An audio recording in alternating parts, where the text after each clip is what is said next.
We've looked at a lot of different ways of working with masks and working with selections and whatnot.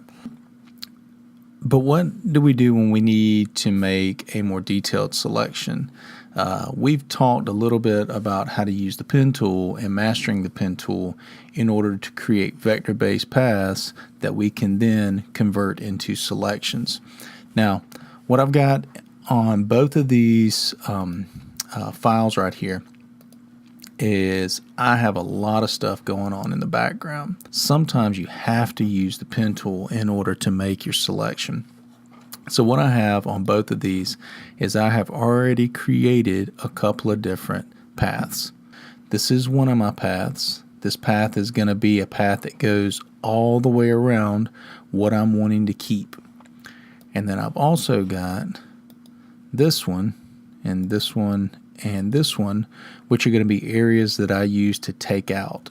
So I'm wanting to take both of these paths that I've created and I'm wanting to load them as one selection, which we will then use to convert into a layer mask. So let's look at how we can do this.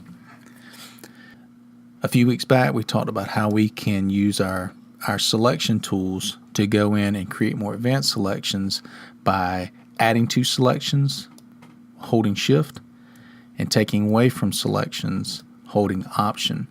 I want you to think of that same principle when we load these selections.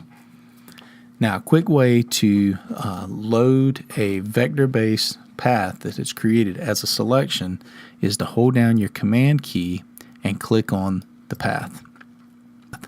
And you'll see that all of this has been loaded into a selection.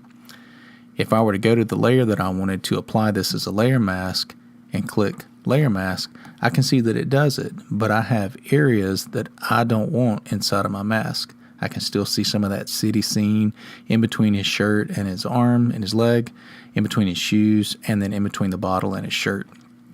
So I'm going to undo that create mask. I'm going to hold down my command key and I'm going to click on this thumbnail. This is going to load it as a selection. Now, I'm going to go all the way back to what we talked about in week 1 of how we can use the option key to take away from a selection. So this time, not only am I going to hold command to load this selection, but I'm going to hold command and option, and what it will do is it will load it, but it'll load it in a subtractive form. So we're going to click that. And this is what we've got. We've got one big selection with these areas canceled out of that selection, so that now when I go to my layers panel and I click on layer mask, I see that it has loaded this and all of these areas are canceled out. Here's another example following basically the same principles. I have an image. It's a very busy background. There's not a lot of selection tools that are going to allow me to get the selection that I need. And plus I've got some areas in between the face mask that I'm going to have to cancel out. The pen tool is a great way to make detailed selections because you can control it a whole lot more than you can the quick selection tool or the magic wand tool.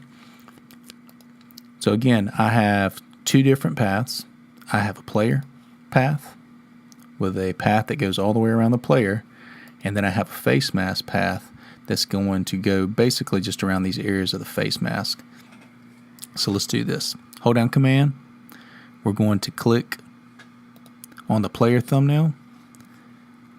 Still holding down command, I'm going to also hold down the option key, and I'm going to click, and that's going to load that in a subtractive way to this selection. So now when I go back to my layer and I introduce a layer mask, this is what I get.